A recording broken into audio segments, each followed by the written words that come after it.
RTV app వార్తల్ని క్షణాల్లో చదివే అవకాశం ఉంటుంది. ఒక న్యూస్ పేపర్, ఒక టెలివిజన్ ఛానల్ మీ చేతుల్లో ఎప్పుడు ఉంటాయి. ఎంపీ అభ్యర్థులుగా మరి ఎంపీ ప్రకటించిన తర్వాత కూడా అభ్యర్థులు ప్రకటించిన తర్వాత కూడా మాయ మాటలు చెప్పి మరి తీసుకుపోయి మరి ఎంపీ టికెట్లు ఇస్తున్నారు. మరి మేము ఒకటే అడుగుతున్నాం, ఈ ముఖ్యమంత్రిని రేవంత్ రెడ్డి గారిని ఆ రోజు బిడ్డ కబుర్లు చెప్పుడు కాదు,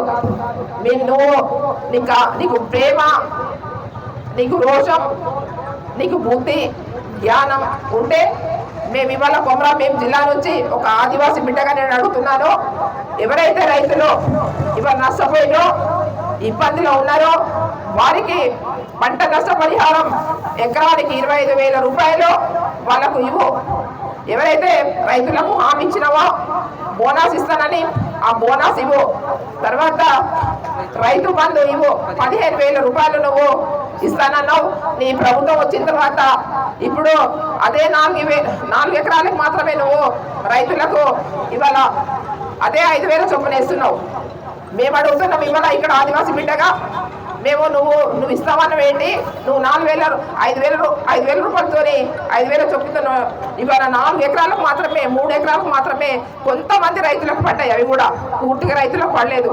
ఇవాళ మేము మా జిల్లా అధికారులకు కూడా మేము అడుగుతున్నాం, ఎవరైతే రైతులకు ఎంతమంది రైతులకు ఇప్పటి వరకు మరి రైతు బంధు వచ్చింది, మరి మీరు వివరాలు ఇవ్వండి అంటే కూడా మరి ఇక్కడ ఉన్నవంటి మరి అధికారులు కూడా సరైన ఇవ్వట్లేదు.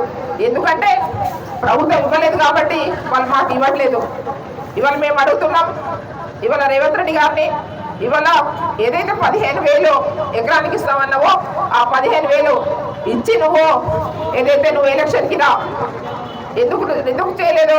100 రోజులకు మేము నిలబెట్టుకుంటాం హామీలో, కాంగ్రెస్ ప్రభుత్వానికి ఓటేయండి, మమ్మల్ని గెలిపియండి అన్నావు. మరి ఇప్పుడు మరి ఎకరానికి 15,000 రూపాయలు ఎందుకు ఇవ్వలేదని మేము అడుగుతున్నాం. బోనస్ కింటాల్కి 500 చొప్పున బోనస్ ఇస్తున్నావు, అవి ఎందుకు ఇవ్వలేదు మేము అడుగుతున్నాం.